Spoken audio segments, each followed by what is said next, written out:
Hello, everyone, and welcome to Unpacking Violence, a panel discussion hosted by the British Council in Sri Lanka. This panel that you're now joining is a part of the British Council events and initiatives for the 16 Days of Activism Against Gender-Based Violence in 2020. My name is Kinita, Shenoy, and I will be your moderator this evening. I'm a communications specialist who's worked with the UN, the World Bank Group, and the European Climate Foundation, creating narratives and campaigns focused on gender, women's rights and opportunity, and climate change. Before we begin, I would like to remind our viewers to please send across your comments or questions for the panel using your chat section. We would like to begin this session by inviting Maria Rehman, Country Director for the British Council in Sri Lanka, to say a few words.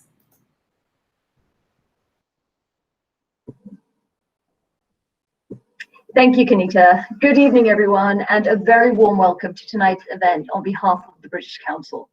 I'm thrilled to be joined by such an inspiring lineup of panelists to discuss the topic of gender-based violence, and specifically violence against women and girls.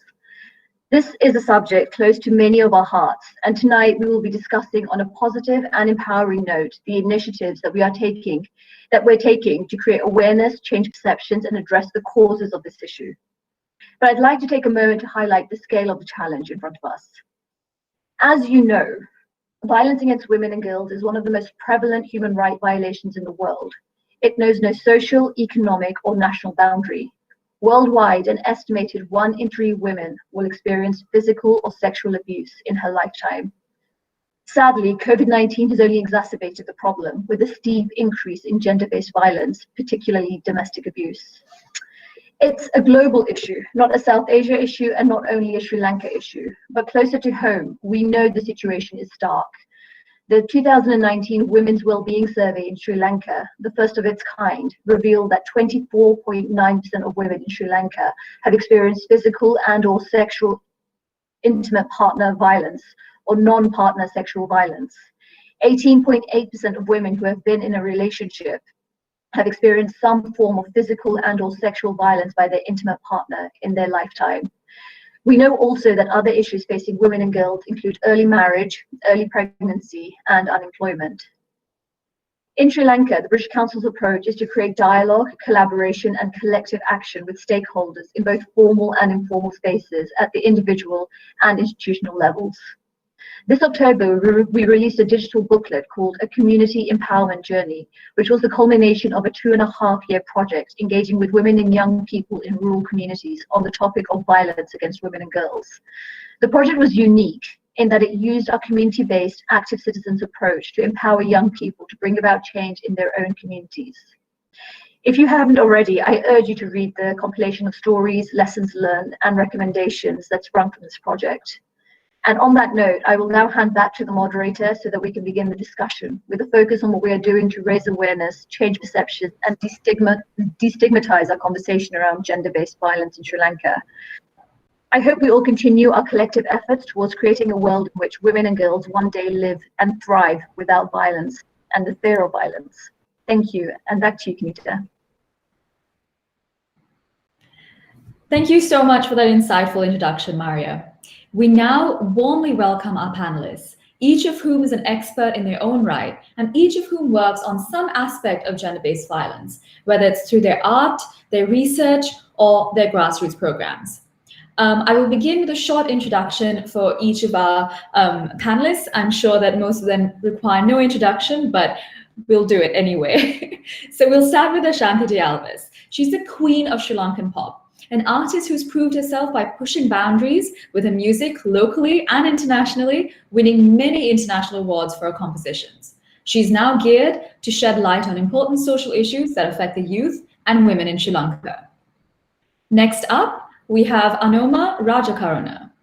She has traveled extensively in Sri Lanka, documenting the lives of community groups, particularly the lives of women and children in these communities, and has addressed issues such as women in armed conflict, displacement, sexual harassment, and violence against women.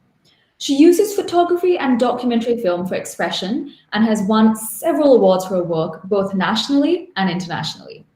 She is the festival director of Jaffna International Cinema Festival since 2015, artistic director of Colombo International Women's Film Festival since 2019, and founder of Agenda 14 Short Film Festival in Colombo. Rajakaruna curated 10 editions of the European Film Festival in Sri Lanka and has served as a juror at over 20 national and international film festivals. Since 2015, in partnership with several international organizations and cultural institutes in Colombo, she has produced over 70 short films with young filmmakers in Sri Lanka on coexistence, democracy, youth issues, and gender-based violence. And next, we have Samitha Sugathimala, who is a director of programs at the Foundation for Innovative Social Development, and works as a consultant on sexual and gender-based violence and gender-related development issues such as gender justice. She is also the country coordinator of Men Engage Alliance in Sri Lanka and regional coordinator for Men Engage in South Asia. Samitha has over 15 years work experience in the prevention of SGBV at the community level. She has extensive practical knowledge in community-based approaches for the prevention of SGBV. Next, we have Nadarajah Sukirtharaj, who works as a coordinator at Jaffna Social Action Centre and is the president of the NGO Council in Jaffna. He is also a British Council Active Citizen Master Facilitator, a social activist, and a member of the South Asian Peace Alliance. He has over 25 years' experience in working on a variety of women's and girls' rights-based issues with former IDPs and women-headed families and children, implementing projects that will reduce the impact of disaster and trauma and promote durable development. And then finally, we have Sharanya Sekaram, who identifies as a feminist writer, researcher, and activist based in Sri Lanka. She works primarily as an independent consultant in the gender space. She is passionate about the democratization of information and resources, as well as access to networks and spaces. In her career as a consultant, Sharanya has worked with state institutions, local and international CSOs and NGOs, and private sector organizations, including the British Council, Oxfam in Sri Lanka, and the Association for Progressive Communications.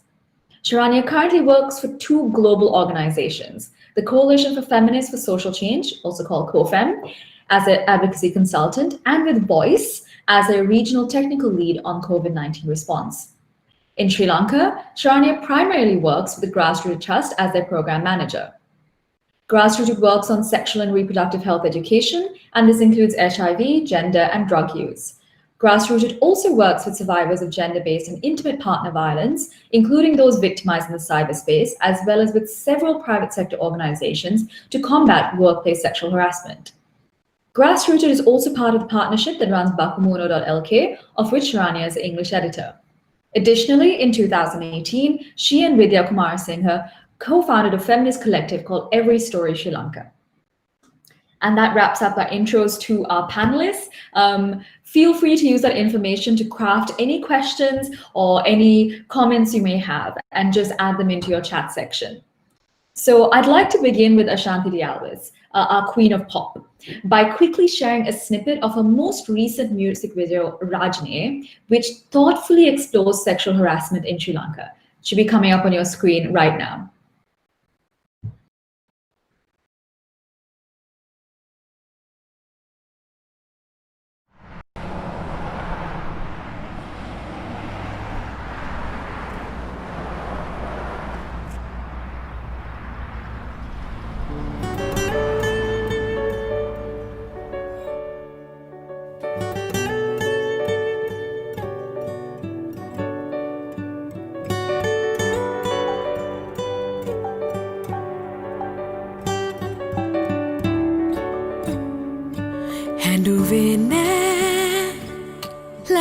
Patularitunath perila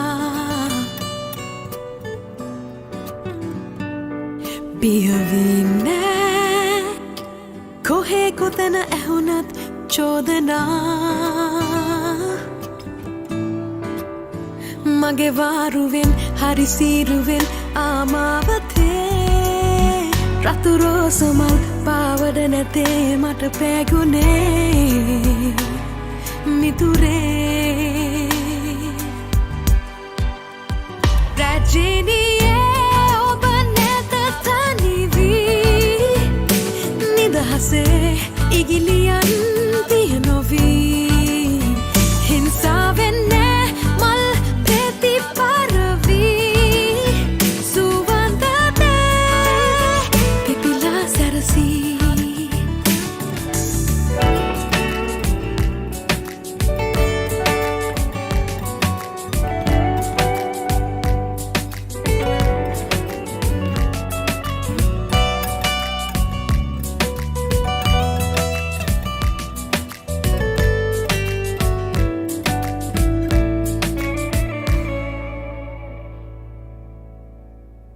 sakbada kalaya boete jivite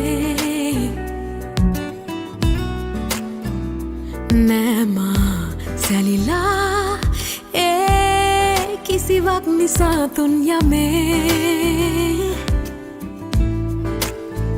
asamanave oba roopayen hadakariye sundara hitin sarasunu landun babaldei love midure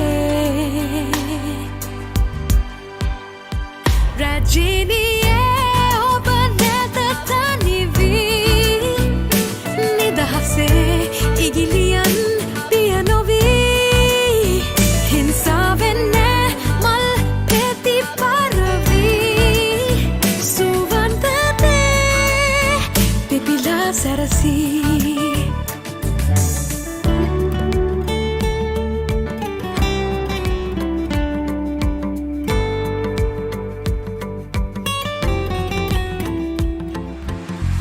kadulak meti atlegeti hitteruve hinsakala pidakala kohe hengune nagitinna dan veeraya ranjayamavate mudu papiyannu aningiyo neparadune rajiniye oba neta tanivi nidahase igilian pianovi hinsavenne mal peti paravi suvantade pipila sarasi.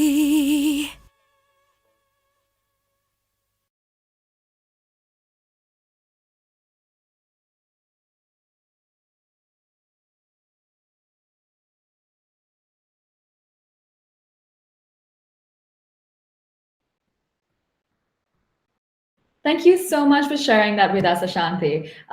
That was, as the kids say, truly a bop. What a great song. So let's start by talking about the video a little bit. In this video, we see great examples of how bystander intervention can help prevent or stop harassment. What that really means is how society and onlookers can step up to stop harassment in public or even in offices or in homes. This is such an important topic to talk about and visualize, as it's not often practiced in Sri Lanka. In fact, a recent Oxfam report said that 82% of witnesses of sexual harassment don't want to intervene in Sri Lanka. So Ashanthi, what do you hope happens as a result of people watching your video?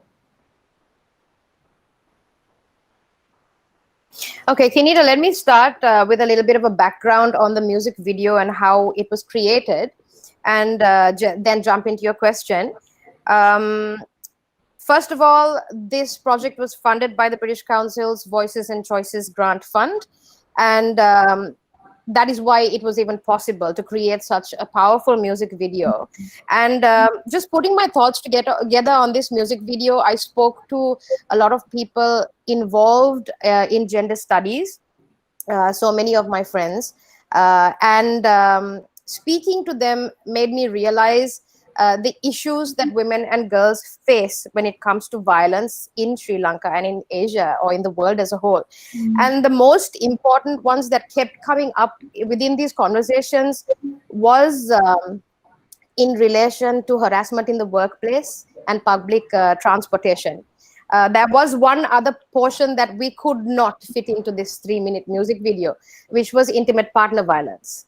So that is a whole topic in itself. And I feel that these two were a little bit easier to tackle together.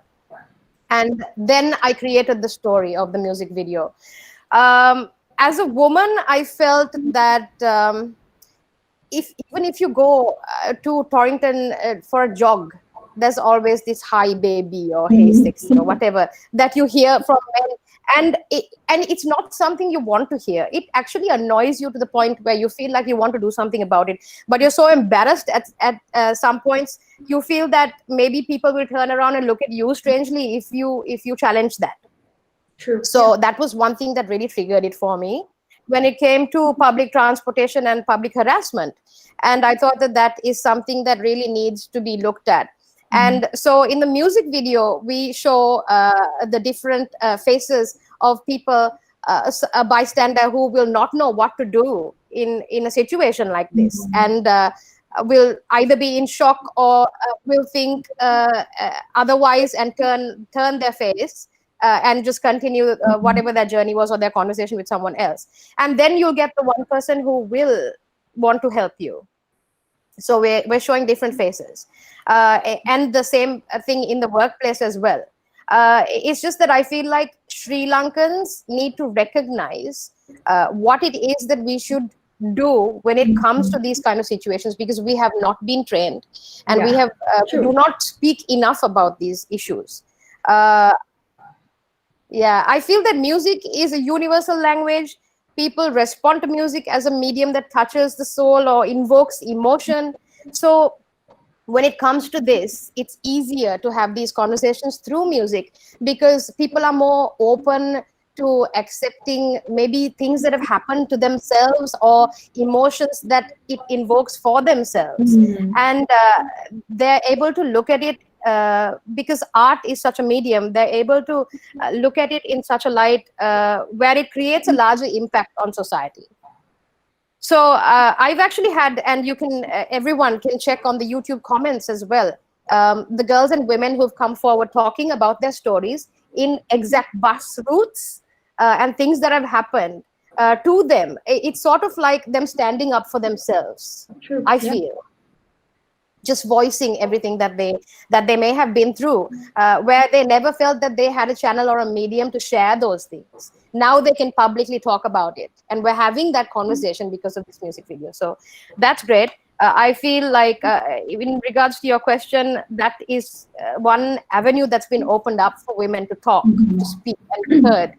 And also I feel that I would really like this message to reach through more to the public and create more awareness on what someone can do in a situation like this. Because that guy in the bus who turned his face, not knowing what to do, was just stuck in a situation like, what do I do about this thing that I'm witnessing right in front of my eyes? Do I address it, or is it just something that I don't want to deal with, and am I just going to look away? But no. Because a perpetrator is a perpetrator, and we should not feel ashamed for being subject to that kind of abuse. If I feel as women, if we are given the footing to stand stronger and be more resilient and also more in control and have the power to throw it back at them, that we can shame the shamer. So that is the concept of Rajniye, and also the reason why I did this music video. And I hope that a lot of other artists take this message and also use it properly through the medium of art, sensitively, while speaking, having these conversations with gender experts, so that they can understand more of how art and also social causes can come together to create something that people will really be able to look to as a good example when it comes to social issues. Thank you. Thanks, Ashanthi. I think you made some fantastic points there. Something that we discussed earlier as well is the fact that in the video, you show very clearly that when you see something happening to someone, whether it's sexual harassment, you don't need to respond with violence. You don't need to respond. All you can do is simply intercept, the uncomfortable situation, and the video really visualizes that so well. It shows people the simple things you can do to intervene. And I think also the part that you mentioned about the important role that art plays in disseminating information, in using the stories of survivors, and really taking that message out there is so important. And we'll definitely be talking more about that, because I know we have some audience questions already coming in for you. So I'm sure we'll discuss that further. But I think as we're on the topic of talking about art and how we can use art to really talk about GBV, this is a perfect time to also take on our next guest, Anomaa Rajakaruna, and ask her question about how art comes in. So thank you, Ashanthi. And hi, Anoma. So I wanted to just talk to you a little bit, kind of related to what we discussed with Ashanthi as well, talking about the role that art plays, the role that cinema plays in taking these messages out to the broader audience. So something that we wanted to discuss a little bit is, generally, since cinema came to be, 100 odd years ago, the suffering of women has always been portrayed by male directors and has been seen as the ultimate art, the ultimate way to depict tragedy. Any of the big names we can think of, Stanley Kubrick, Quentin Tarantino, countless others, they always have this sort of the suffering of the woman, and generally that somehow involves violence or gender-based violence or some sort of sexual trauma.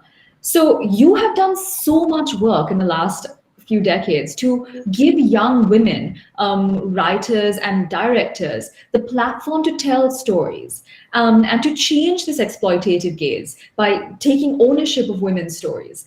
So do you feel that having women-led films and women-led art changes the purpose of films that address gender-based violence? Hello, and as you said that we have witnessed, like, throughout the history of cinema, like women being portrayed as victims or as sexual objects. But then on the other hand, as you said, like, that we talk a lot about the male gaze, or rather heterosexual masculine gaze. And on the other hand, that women have been making films, creating visuals, creating audio visuals, and have started working behind the cameras for a long time also. So sometimes when you look at the work, and you feel like, that there's a big difference between men telling women's stories, because cinema is always, that as most of us have witnessed, it's female-centered. Women-centered, but yet the way that you tell the stories, I have seen a big difference. But when it comes to a country like Sri Lanka, in the industry where there's no funding opportunities, state or public funding available for filmmaking, so everything into the industry as a production process come from private donors, other financial institutions, and sometimes cultural institutions. That's where the big difference is, because if there's a process for film production through public grants or an organized system, then that you can create opportunities for women to come and tell their stories. There's equal opportunities. But when there's no such organized system, then there's always barriers for women to enter. So that is where that I see the difference. But as you said, like, because I started making a film, I started making films when I was 17 and when I was in school. And at that time, I'm talking about, I started making films when I was 17. Now I'm 56. So there's a generational gap, and then there was, like, this is before internet, before social media, before digital distribution, everything. So one of the obstacles I faced those days was, like, in a male-dominant industry, entering as a young woman, because I was in school when I started making films. The big difference I see now is there are more opportunities, and as you said, like, I have been also working with young people, not only as a filmmaker producing my own content. I have been working with different cultural institutions and other organizations, especially when it comes to GBV, people who are interested in democracy and citizenship, on GBV and all the other issues. So we have been making films. And what we have done was, what we have created was a platform where women can come forward and tell their stories. So when there's a film production opportunity, we always create a space for women. At least 30% of the opportunities will be given to women. And as we all know that it is not a Sri Lankan issue. It's a global phenomenon. So there was this campaign which started in 2016 saying 50-50 by 2020, a campaign by international film festivals, especially the A-grade European film festivals. This is creating opportunities for women to tell their stories. So it's very important, I think, in a country like Sri Lanka also, because we know that when it comes to cinema, we see only very few faces making films, very few women coming into the industry. So behind the camera opportunities for women will make a big difference, because it's not only the stories, but the whole process of constructing visuals, the storytelling, the creating angles, creating narratives their own way. It's very important that we make that. And you talk about cinema only, but I would like to underline the fact that when we talk of visuals and audio visuals, it's not only cinema now that we are in the social media age. Where it's really important that we talk about that. That's why, like, if you look at the Sri Lankan scenario, more than the mainstream, what is on the mainstream as cinema, there's a lot of content which is very sensitive, and there's a lot of issues taken up by the young generation who are making short films. These short films are accessible through social media channels, and a lot of young people are making use of the cheap digital equipment and the accessibility to them to tell their own stories. So that is also important. And on the other hand, it's really important, I think, the young men and older men getting engaged in this whole gender discourse also. That is where that we can create a change, I think.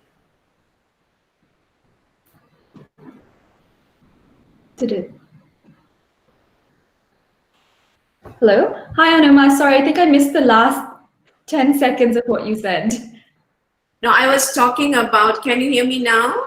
Sorry, yes, it just dropped for a second. I just missed your last 5 or 10 seconds. Okay, I was talking about the importance of, yes, it's very important women telling their own stories, but it's equally important for us to engage men in this discourse and getting them engaged in the whole gender dialogue as well. That's what I was talking about.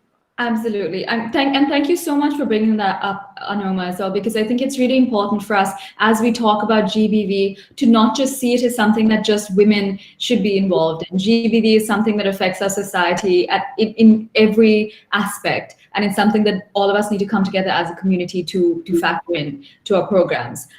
So thank you so much for saying that. And I think that we will have a lot of people very keen to know what's coming up with you, because we know that you mentor a lot of young women as well when it comes to film. So I'm sure that we'll hopefully get the time to talk about that a little bit more. Thank you, Anomaa.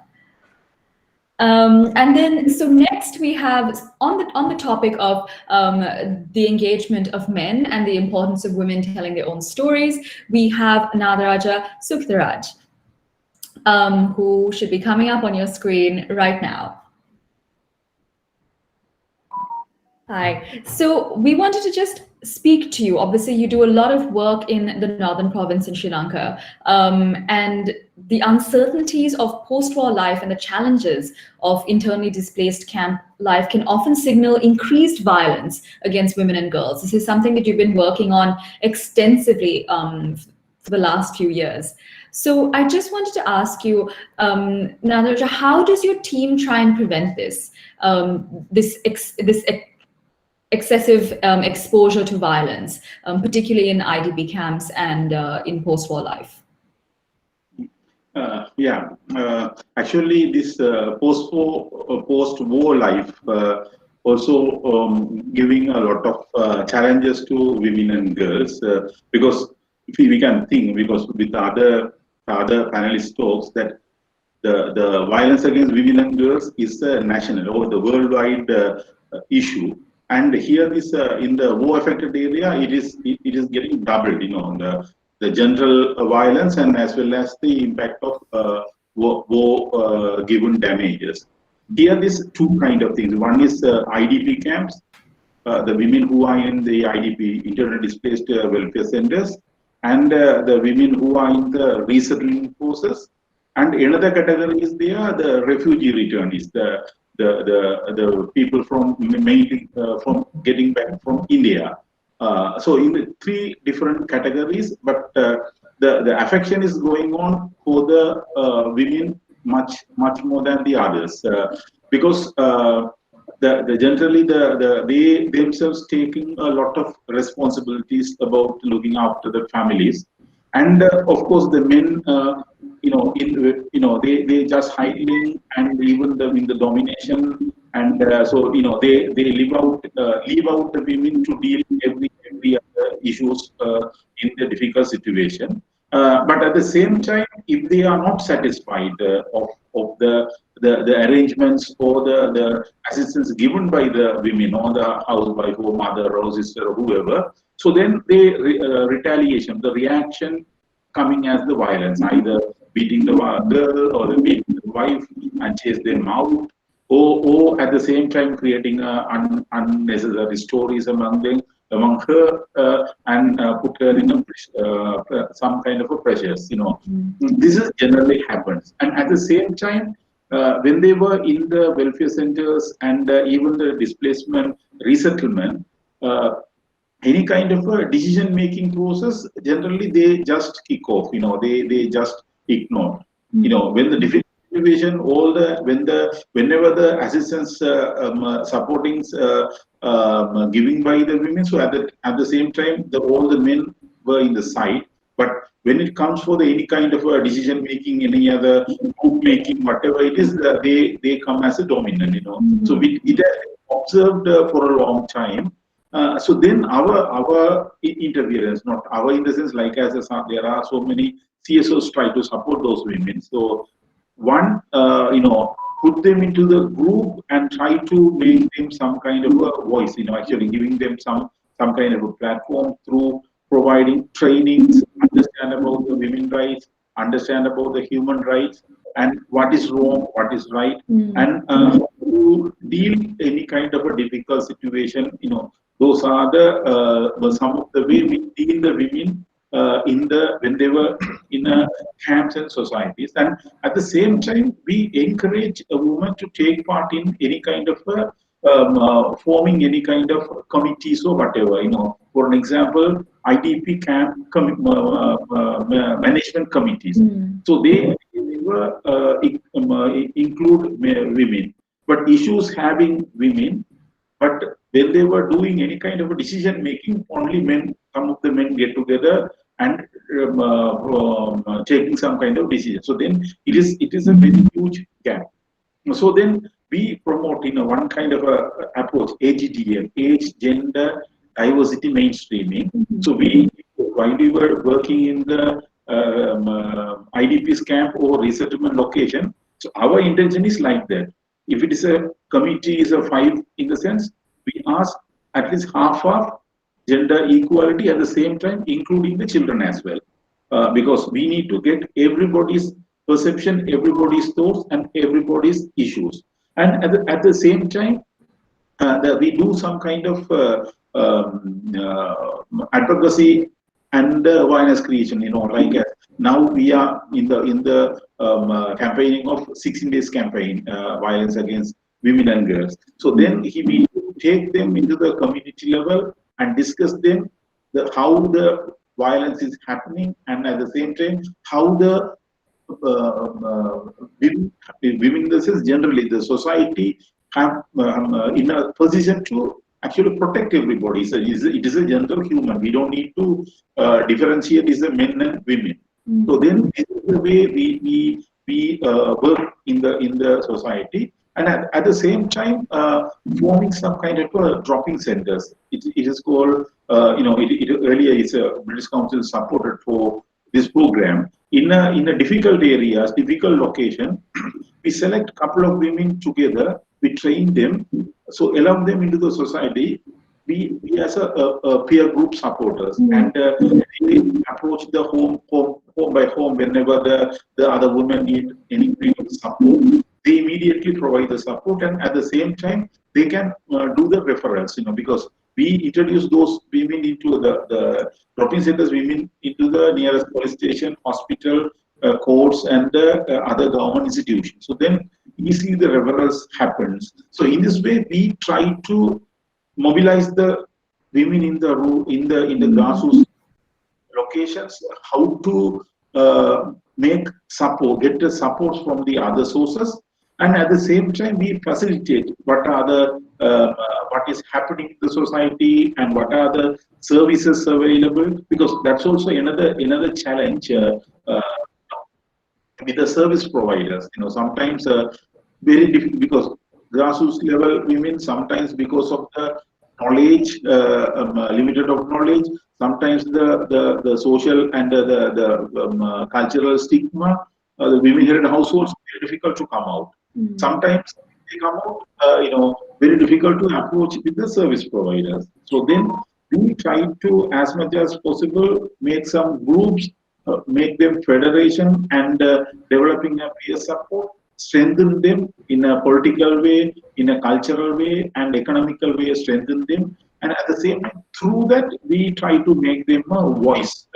Their issues, they have to bring.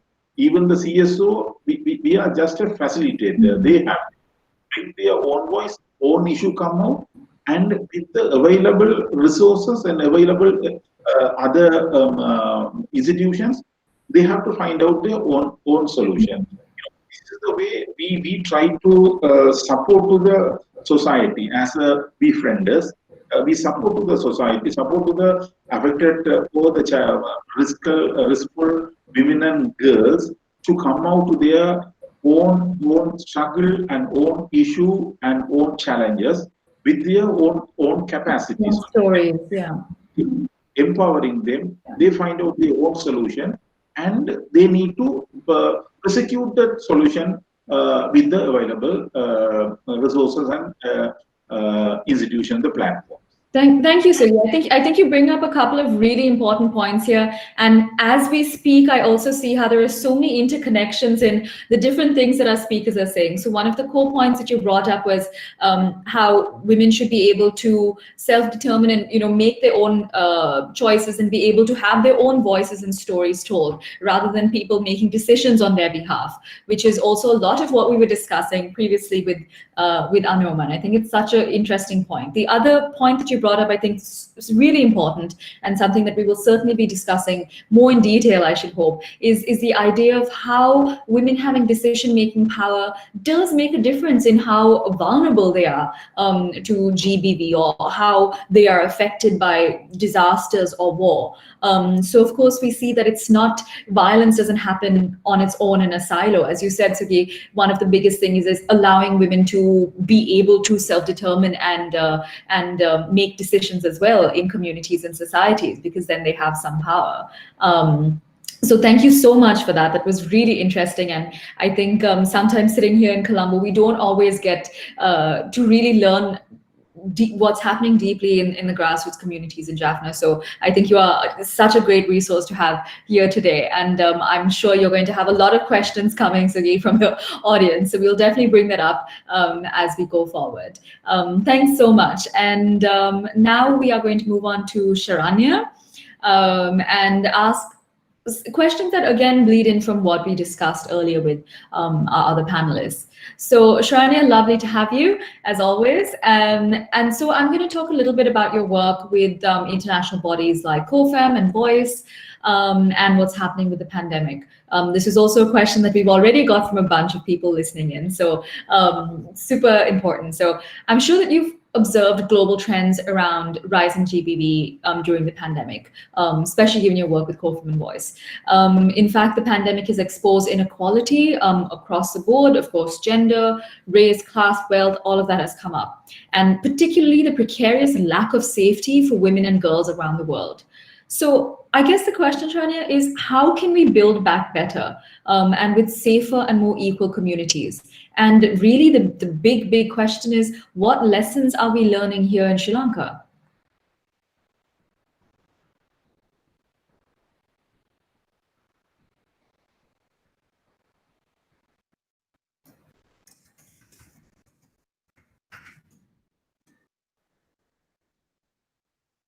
Sharanya, sorry, we can't seem to hear you.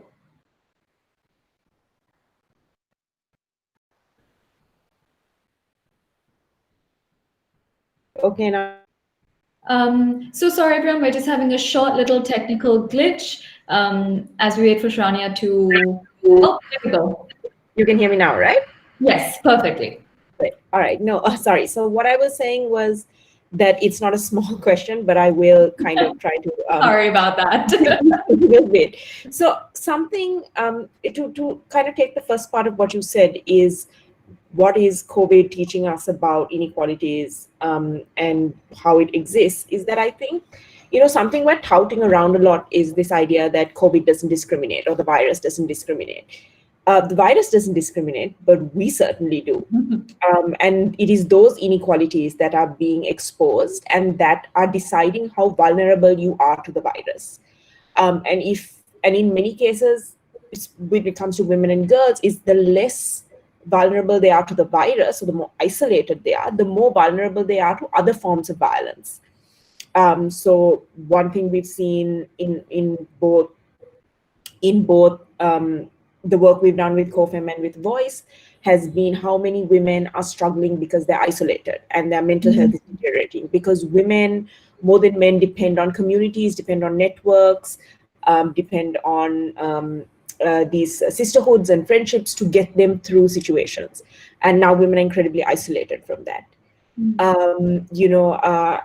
The second thing you can see a huge amount is how many women, because women tend to work more in insecure jobs, Right. in part-time work, in contract work, in work like domestic labor, informal sector. They have been at the most risk of losing their jobs, and so they've become extremely economically vulnerable. Women also are much more likely to run small, medium businesses, be small entrepreneurs. So they are really vulnerable to economic consequences, right, of the virus. And then I think, the increase in gender-based violence has not just been increase in domestic violence. We've seen increase in early and forced marriage. Yeah. We've seen increase in financial violence, in difficulty to access sexual and reproductive health services. Some of the stories I'm hearing from Bangladesh and from Afghanistan has been really heartbreaking, and it's absolutely happened here as well, where pregnant women have been afraid to go to the hospital because they're either afraid they'll get COVID, or they're afraid people will think they have COVID, or they don't know if, I'm feeling cramps, I'm 3 months away from delivery. Is this an emergency? Does this count as an emergency? Yeah. Right? Women living with HIV have been unable to access their PrEP, unable to access their antiretroviral therapy. So, and then finally, I think there's also been this huge exponential increase. We know that women already take on larger burdens in homes in terms of raising children and in terms of, household chores. And this has really pushed that forward, because now everyone is stuck at home, right? You don't even need to go into vulnerable low-income communities to hear these stories. You talk to every woman, every mother that you know, and you say, oh, how do you feel about schools being closed? They're like, I'm going to kill my children. My children are going to be killed. Or I'm going to kill my partner. Like, it's always, I've spoken to so many women who say that the office was an escape for them. They talk to adults and, they're not a mom and a wife for like 2-3 hours in their day. They are now the teacher because online teaching is happening.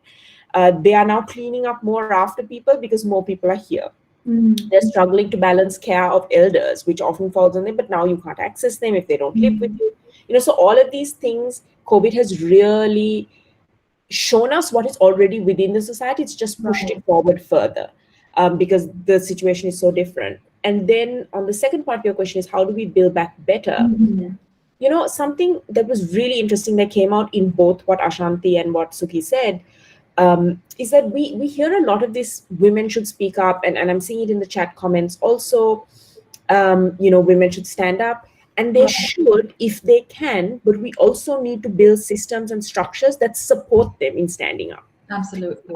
Because when we ask women to stand up against violence, be it violence that happens on the bus or violence that happens in their homes, when we ask them to stand up without the assurance that we can protect them and we can support them, and I mean structurally and as a society, what will happen is they will get more hurt or face more violence than they did before they, and that is a primary reason women shut up and sit down, right? Yeah. It's a very real fear. So for example, if we can tell women to stand up all they want against domestic violence, what will happen is women will get killed, because you are likely going to anger the aggressor more if you don't have the systems and structures to support you. That is why what Ashanthi said about, and her video about bystander support was so important, because that is how we empower women collectively to stand up, because they know bystander. Right now, I did a piece of research for Oxfam where we did this in depth about 3 years ago.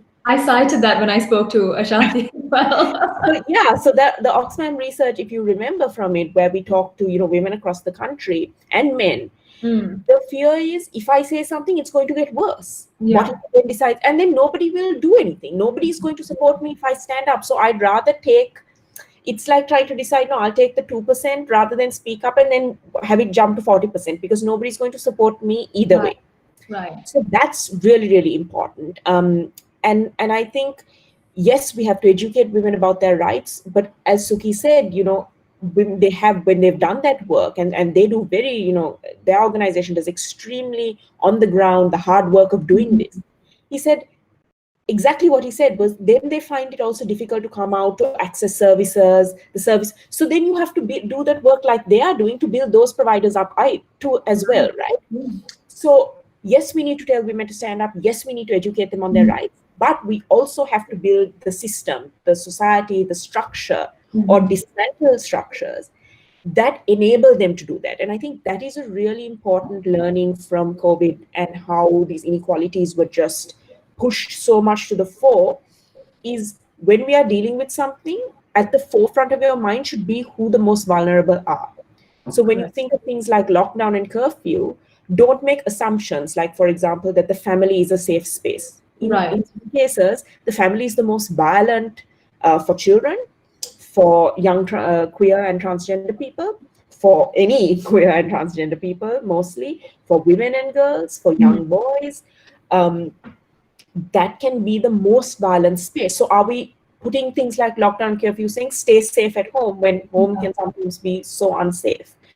Are we considering and including in these people when we formulate policies? So for example, in the first lockdown, what was deeply frustrating is when domestic violence increased and the police were unable to handle the phone calls, when women were lining up at the hospital, which is actually how it came to the media, is that the chief nurse, the head of nursing, was like, by the way, guys, this is ridiculous because we're dealing with these women in the general hospital.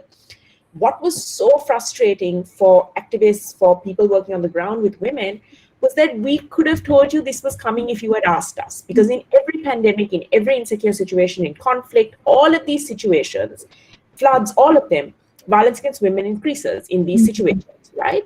So we could have told you this if you had put us on these COVID-19 protection task forces and economic committees and all these things that were being could have included people working. No one's expecting the state or the government or these task forces to have the expertise. Right. The people who have the expertise, I think, is the second lesson, is start thinking wider about who you include and whose voices you include. Right. And then at that point, we could have told you, we could have said, okay, you do need to be prepared for this. You do need to increase manpower to the 1919 phone lines. You do need to prep your hospital staff for this. You do need to include this in your communications. Like, you could have saved a lot of lives. You could have saved a lot of trauma if you had just included us from the beginning. And then I think the final and fourth lesson is, I think we as people, again, need to ask these questions, and we need to, whatever people kind of push forward, or whatever we kind of push forward in terms of our activism, our work, what we're speaking out about, I think we need to constantly check ourselves and constantly remove our own assumptions about what people need, what is going to happen, how it's going to be. And really, somebody's just said in the comments that someone on Facebook has said COVID-19 did not break the system, it exposed a broken system. And in the case of women and girls, that is spot on. Absolutely. 100% spot on. and just really think through these things, because there are people who can tell you, and where, we don't want to hold on to this information. For example, domestic violence, you're not going to find people working on domestic violence who are like, oh no, we don't want to tell anyone like how to fix this. Well, at least tell us, we will tell you how to fix this. Right. And I think we really need to give more focus to systems and structures and not constantly put the onus on individual women, because it can be dangerous. And that's a real piece of advice I want to tell people. When you know someone is being abused or someone is facing violence, be very careful about how you tell them to speak up, unless you're willing to support them and rescue them. Because, for example, if it's only, a slap, and that's absolutely violence, but if that can escalate and put them in more danger than they were before, you've not helped the situation. You've made it worse. So please either speak to a professional, reach out to a group who can tell you what to do, but really think through when we tell women, even in buses, or stand up and give him a thundering slap. Say something. Yeah. Like, I think don't your point again comes through. There's a common thread here I'm seeing with what all the speakers is saying, is simply ask women, ask vulnerable communities, what do you need? Something that I think every speaker so far has said is we need to include the voices of women, we need to include the decisions of women, and stop making decisions on behalf of vulnerable communities, whether that is, as Sugi said, making decisions on behalf of people in IDP camps, whether it's making decisions on behalf of women who we haven't spoken to, whether as Ashanthi says, there's a lot of pop culture videos and things out there that speak about violence against women, as we spoke with Anomaa as well, that doesn't take into account the actual voices of women or how they feel on subject. So I think this is something that is coming up over and over again in any depiction, whether it's art, whether it's programming, or whether it's simply, as you said, some kind of reaction to a crisis, which is what we're going through right now. We need to hear from the communities that are the most vulnerable. That is the only way we can really, as we say, build back better. And on that note, thank you so much, Rania. That was a very comprehensive answer to an extremely complex question. Sorry about that. And up next, we have Samitha. Samitha, I hope we have got you online. I know we had some issues with your internet. Yes, Kinita, can you hear me now? Yes, Samitha, perfectly. I'm so glad we've got you. So before your internet drops, I'm going to ask you the question very quickly. So Samitha, obviously you work with Men Engage, which really focuses on the role that men and boys play in combating gender-based violence. So that's really what I want to ask you about. What role do you think that men and boys in Sri Lanka play in combating gender-based violence within our community? And given all the work that you've been doing, do you feel that men and boys are interested in truly engaging in these issues in Sri Lanka? Well, let me start answering the question like this, because I really want to connect my answer to the project that we did with British Council on empowering communities to address violence against women. Because like over the years I have had so many engagements with the communities, and we had tried so many approaches to see whether we could kind of positively and kind of effectively engage men and boys. But for this particular project, I will take examples from that to make it more kind of inclusive in this discussion. We actually wanted to have a very comprehensive community-based approach, where, as even Sharanya has mentioned in her discussion earlier, that where we actually wanted to first hear the voices of women and girls. And this project particularly used a methodology, which is active citizens methodology with the British Council, where we actually gave the opportunity for women and young people to analyze their own issues and kind of understand the problem from their own perspective. To kind of look at their communities and see how actually it has affected them in a practical terms, in day-to-day terms. And where we have actually given the opportunity for women and kind of ask them to raise their voices in terms of why this problem exists and how this has affected them, and who actually is part of the problem and who can be also part of the solution, and ultimately what can be done. So in terms of that, the whole project actually had given the total ownership to the community. And there we actually combined women's collective and young people's collective together to form social action projects where they went back to their communities and engaged the wider community. And then within that context only, we brought in the men, or men were kind of, became part of the whole discussion.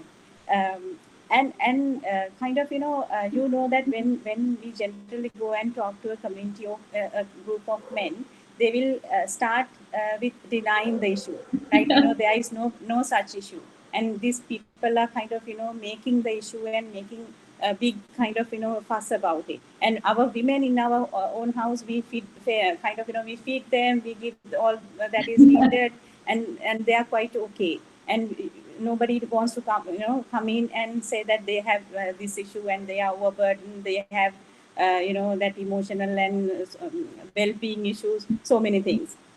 So in terms of that, and we know that men also think that having programs like ending violence against women or addressing issues related to violence against women is kind of not, it's not men's issue. It's women have to do all the implementation if such a project is going on. So it's women's programs and men have no space there. So let women do that, and if possible, we will send our women. We will let them contribute, and so we will not make fuss that if they go and do something in their communities. So it's all about whether we are letting them, whether men are letting women to participate and do something about about this problem that they are kind of faced with. But ultimately, it's when we take the discussions forward and sit with men-only groups and kind of try to analyze the problem with them in terms of how it had affected their own families, in terms of how they have been affected by their own how their kind of own daughters have been affected by violence by other men, and sometimes how they have kind of felt the burden of kind of going behind their daughters and protecting them in their own terms. So in those terms, they little by little they try to understand that there's something that their involvement is also needed, and that they also need to do something about it. Because they too are affected by that, not only women, and their families are also affected by that. And if their daughters are coming home crying, saying that I have been bullied by the guys in the on the road, or I have been facing harassment on the bus, and that if men feel helpless that their daughters and their women are being harassed out there, and they also feel burdened that there's something they need to do. So if you take that discussion at the community level in a proper manner with men, and also kind of to let them understand if their sons also learn the same behavior, and how would that affect him as a father, like to know that his son is also engaging in kind of behavior that is not being accepted, or that is not being kind of supportive of women and girls.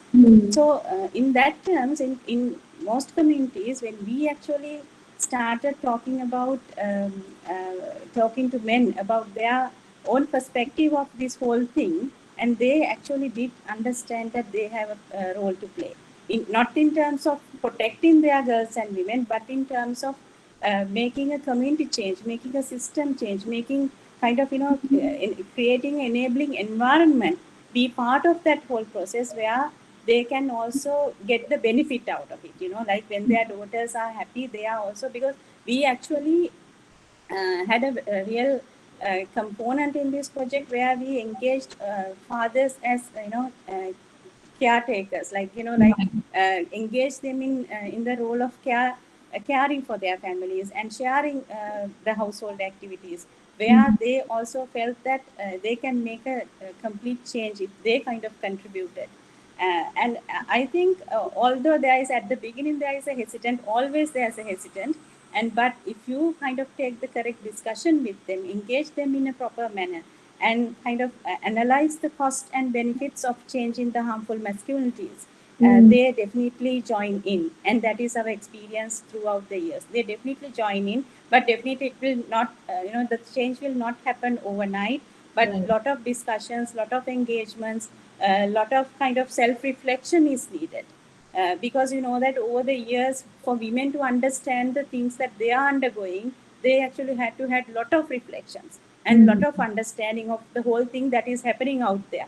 And I think with our experience, we also feel that men also need that reflection and kind of, engagement to understand how it kind of affect their families and societies.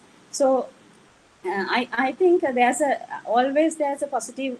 I'm always positive of kind of that we definitely can engage them in a positive manner. We definitely can change their attitudes, and they can be allies in all this problem solving when it comes to women and girls. So I'm really positive about it.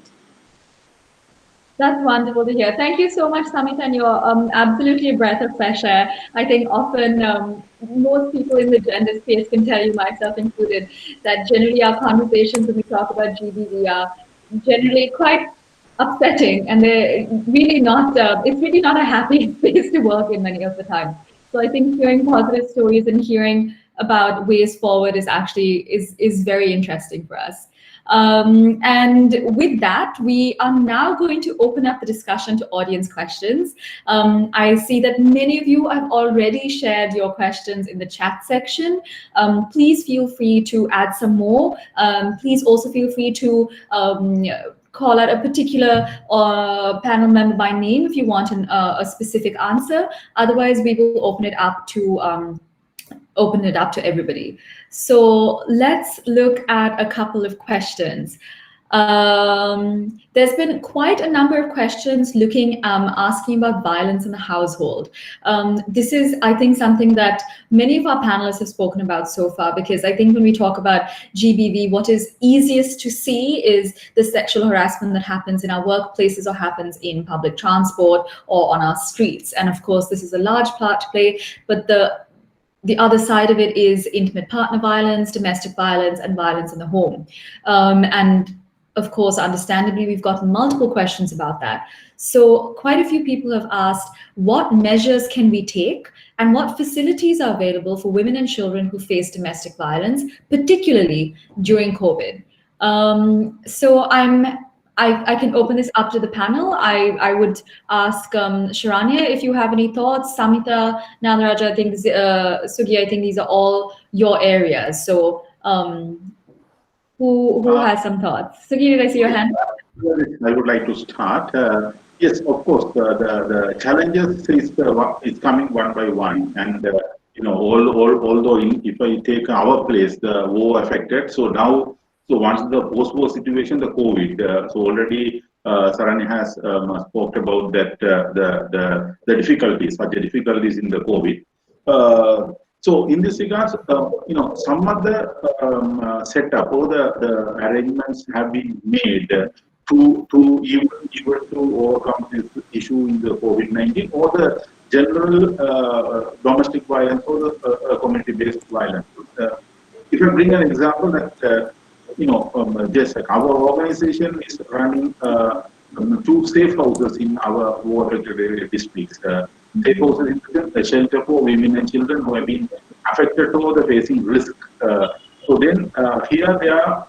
We have given the whole kind of instruction and referral mechanisms to the society. Whoever needs and immediate support and immediate protection and immediate some of the assistance, so they can come through those channels to the safe houses.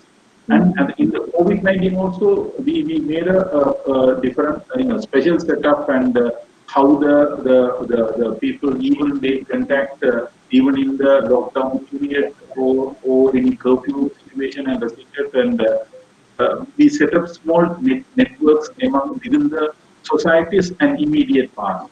So that's what I earlier suggested it's like as the dropping centers. it is really help a lot in a grassroots level situation where the affected communities suddenly get a peer support immediately, because in certain assistance, even a clash or the problem between husband and wife, if even the PSO, so we are totally out of the society and try to go and negotiate the stuff, then it create another scope of the project issue. So then that's what they are so one of the society member, even a neighbor or relative or whoever, with this knowledge and start to interfere the issue, it will be able to calm down, and at the same time a real issue bring back, and even it couldn't go for it without any other further dimensions, So in this way, the immediately pass the information issues, and even there are so many occasions military people supported these clients to approach the safe houses, and even the police were given instruction for the safe houses and how these women need to get the support, need to get access, and at the same time immediate nearby all the government officials from the ground Niladhan to division secretariat have been given full instructions how these assistance need to be happen, and how these affected women need women get an access. This is I'm not saying this is a totally given a fullest assistance, but there are some initiations being started in the grassroots level location. Thank you. Thank you, Sri. I think that was a really good insight into how these things actually happen on a grassroots level and how it happens on the ground. And it's also, I think some of the points that you made there will be extremely useful, especially seeing a lot of the questions that we have coming in. I really think that you answered the question so comprehensively that I'm going to actually throw another question that we have Sharanya on screen. Sharanya, we have a few questions asking about statistics around GBV in Sri Lanka and that sort of thing. And I think this is a great question, really, because one of the issues that we often face here is that there isn't perhaps comprehensive research into what women are facing, or we feel that we don't have the right numbers. So my question is, do we have the right numbers, and are we ignoring them, or are we having issues with gathering the numbers at all? Thanks, Kinita. Well, both yes and no, right? I think it's unfair to say that there are no numbers whatsoever, because that discredits very hard work that's put in by researchers, by organizations to really try and gather this. So I think first there are a couple of things I just want to highlight. One is that gender-based violence is a larger term. So things like domestic violence, intimate partner violence, violence on workplace harassment, violence that happens in the bus or in public transport are all manifestations of that. So there is no stat that can tell us GBV in general, because that's just right. The second thing is also we have to remember that whatever stats we have, we take with a pinch of salt, because these are either on reported numbers, a huge number of cases go unreported, or on women who are willing to recognize and admit that this violence has happened to them, right? Because they're so desensitized to violence because it happens from the time you are 10, 11, somebody whistles at you on the road, like bang, it starts. And for some girls, even younger, right, with sexual abuse. So I think you also have to take that into account, that recognition of what the violence is and the ability to even recognize it and state it. In terms of harassment on transport, UNFPA published a report which said 90% of women, and they were, I believe, under the age of 55 women who answered that survey, said they have faced it. That was one stat that I'm surprised at how many people were surprised by it, because if you really talk to women who've traveled on transport, everyone has a story. Yeah. Street harassment, there is no official stat, but I have yet to speak to a woman who has walked on the street at some point in her life and not been harassed. Yeah. So for me, I would comfortably call that at 100%. Domestic violence is interesting in how the statistics are collected, because the Department of Census and Statistics originally used to collect it as what they call ever married women. So women who have been in long-term relationships. So cohabiting relationships, which under common law is seen as marriage, cohabitation, and formal marriages. And in 2016, their stats said it varied between 25% and 75%, depending on various factors, right? Depending on the kind of violence we're talking about, depending on who's answering. The recent report they published, Women's Wellbeing Study, says 1 in 5 women have faced intimate partner violence at some point during their relationship, and these are long-term relationships. Yeah, so there is a mix of statistics. The reality remains that it is extremely high, and there has been almost no woman in Sri Lanka who has not faced some kind of violence in her life. Be it street harassment, be it harassment on public transport, any of those things, it's existed somewhere. But these are some of the stats you can look up and look into. Okay. Thanks, Shani. I think that's really useful. And again, you brought up a fantastic point, which is, of course, statistics are important. They really help us understand and examine issues. But at the end of the day, if you truly want to know about the situation in Sri Lanka, ask women around you, ask girls around you. I think we need to start taking into account the voices of our immediate community and our families as well. Another question that came up repeatedly, many times in all our chat sections, was about the role of media. And I think this is an extremely fascinating point, and I'm going to throw a question to both our artists on the panel, Anomaa and Ashanthi, to address, to really understand what is the role of media in combating GBV. And in fact, do you feel that media actually sometimes in their depictions of women, makes the situation worse? And when we talk about media here, I'm talking about the entire range of media, whether that's ads, movies, all of it. So Ashanthi and Anomaa, over to you. Talking of media, I would like to add a few things to the discussion, simply because overall, media, one of the questions that we have to ask ourselves is whether that the social changes and the role of the women in the society, whether it's captured by the media. For example, we have now 24/7 news channels and 24/7 that content is overflowing. But actually the change in the society, whether it's captured, it's not there.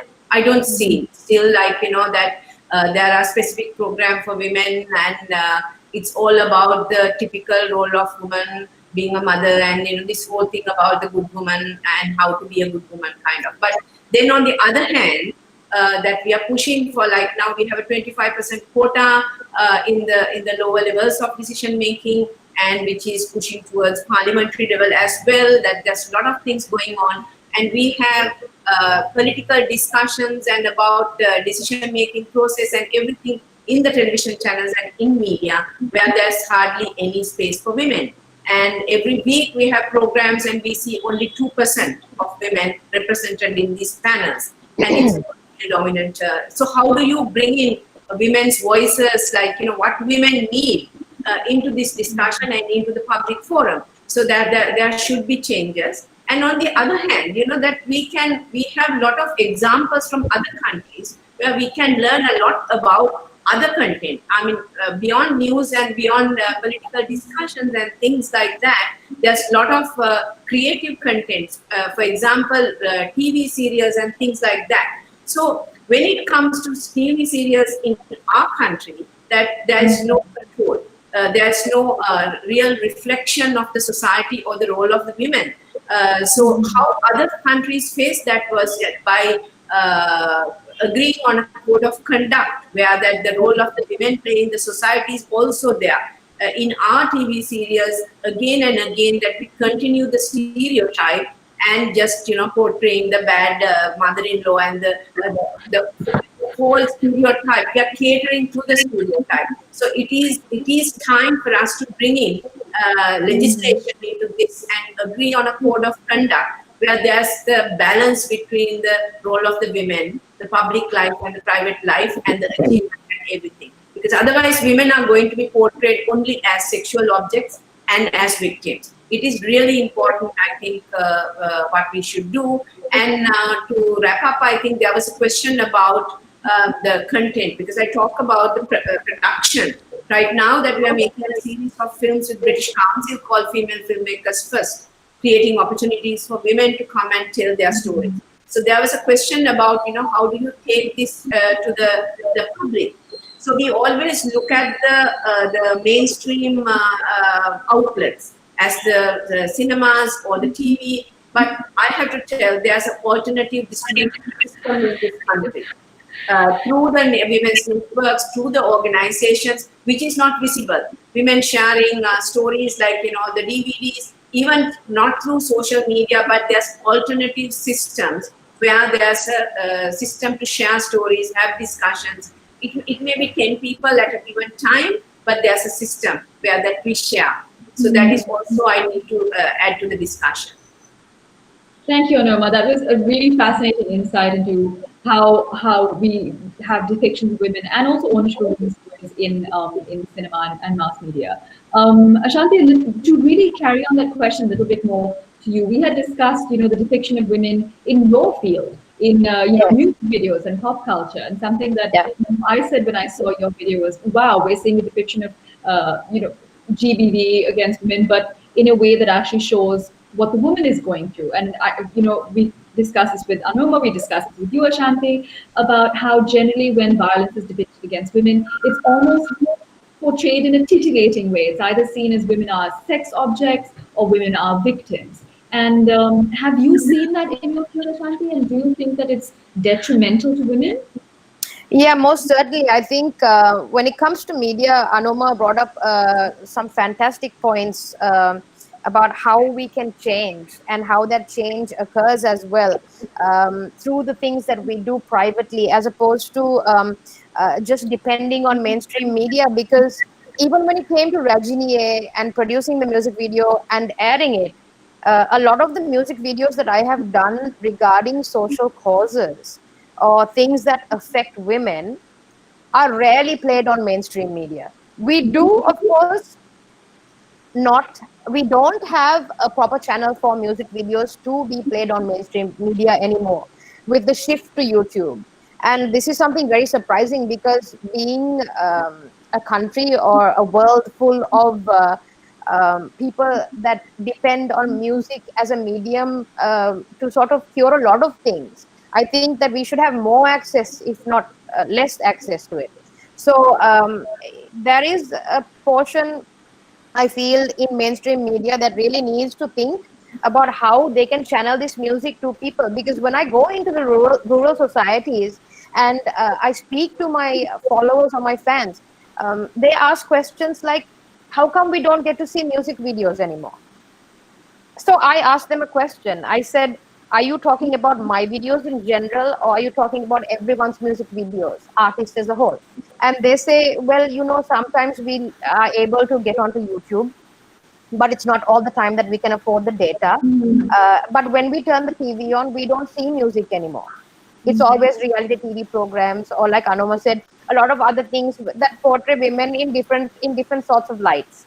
And I feel that if we did have a system for that, and if we did have a specific way to channel these things and some sort of rules and regulations, or even a board when it comes to media and music on the portrayal of women and the do's and don'ts, it could be so much easier. But we don't have that right now. So there's no system in place.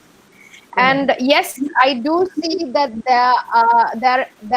I mean, it depends on how you see mainstream media and also artists who make music with a more, I would say, with more social consciousness. Right. Yes, I do see a lot of feminists standing up for, just going all out for what they want to show. And things like that. But then what is the line? There's a thin line between all of that, because then you get also men who make music videos depicting women a certain way. So I mean, for me as an artist, that is something I might argue. Like, what is the boundary? What is the cutoff for me? Where do I stand as a strong woman and a feminist, and also not over portray a woman in a different light. Like you said, just women are seen as the sexy dancing girls or the cheating on men or whatever, and you see some women portraying themselves as that too. So is that how we want to be seen? And Right. in Sri Lanka, you latch on to these things so much that they take inspiration from international music videos and just adapt it into a local music video without thinking too much about it. But Yeah. I want to be a socially conscious artist where even when I make music for mainstream media for my fans as commercial music, that I do it in such a way that the woman is placed in a certain light and portrays a strong image of who and what she should be. So I feel like maybe the media needs to pay attention to the role of women and break away from traditional boundaries and a lot of things that culture sort of veils our eyes to in Sri Lanka, and Yeah. also that musicians in general need to sort of look beyond just the box. Perfect. Thank you, Ashanthi. I think that was a really wonderful insight. And I'm sure your fans will be very excited to hear from you on the topic as well. Just very quickly to wrap up, Samitha, I just wanted to extend the same question on the topic of media to you. We often talk about, and we have talked about just now, about the effect that sort of sexist stuff on mainstream media can have on women. But I would like to ask you, what is the effect that you have seen perhaps of sexist things on mainstream media, whether it's social media, whether it's TV, whether it's ads? Samitha, have you seen that this stuff has a negative impact on men and boys? Have you seen that they watch this stuff on movies or see this stuff on social media and think, hey, it's okay to behave like this? Have you seen, what has been your experience? Yeah, I mean, it definitely have a lot of impact on men and boys, because they are the people who are in kind of in the forefront when it comes to social media, and kind of engaging in commenting and giving feedback openly. And sometimes women, if they want to give a comment or feedback, they will hold back. But we have seen that, and there's a good side to it also. Like, they now more than ever they have been exposed, and we know that how men learn out of these things, more than earlier. Because when you watch a TV, even when the father and the son is sitting in front of a television, the father doesn't know how the son is learning, and son doesn't know how father is taking these things. They never talk about it, and they just take it as it is, and they kind of contextualize it within their own circles, and understanding it the way that they want. But when it comes to social media, I have seen that a lot of men are now getting exposed, and also they have been kind of challenged openly uh, by so many both men and women. So in a way, I think if we kind of empower the public on media literacy to read this in a proper way, and kind of give the proper feedback. I'll just give one example, because we don't have much time. In recently there was this social media advertisement by a multinational company saying that teach your daughter to wash dishes. Yes, So yes. there had been a lot of feedback coming into that, and kind of I have seen, and both men and women are fighting, right? Why don't you teach your sons as well? So I think we are coming into an era where people are openly kind of challenging these things. So it's a good sign, and of course there's a lot of education is needed when it comes to media literacy, and for both men and women, and especially for young boys. If you work with them closely and give them the proper understanding, they will make the next generation to kind of kind of change it altogether and give the proper answer when it is needed. So I think media can really work wonders in changing people's attitudes and changing the social systems if we use it in a proper way. Yeah, absolutely agree. I think that was wonderful, Samita, and you're the best person to end with because you're helping us leave on such a positive note to look towards the future. And so I think with that, I think our time is unfortunately drawn to a close, and we've gone over time because we did not anticipate so many questions. So this was a fascinating, dynamic discussion, and we had some incredible artists, activists, and leaders. We unpacked everything from how culture and society can foster GBV. We talked about what can be done to counter violence against women and girls, and most importantly, we talked about how we can get involved. So with that, I would like to thank all of our incredible panelists, along with Maria Rehman and the British Council for this fantastic platform. And I particularly thank all of you today for joining in. Your questions have been fascinating, and we've been really just so interested in what you've had to say. And thank you so much for the engagement. So I guess all we can say is let's keep the conversation going in our own circles. And if you'd like to know more about what's happening, please continue to follow the British Council and continue to follow the work of our panelists and the organizations as well. And with that, let's keep talking about this. And I would like to say thank you so much and have a lovely night.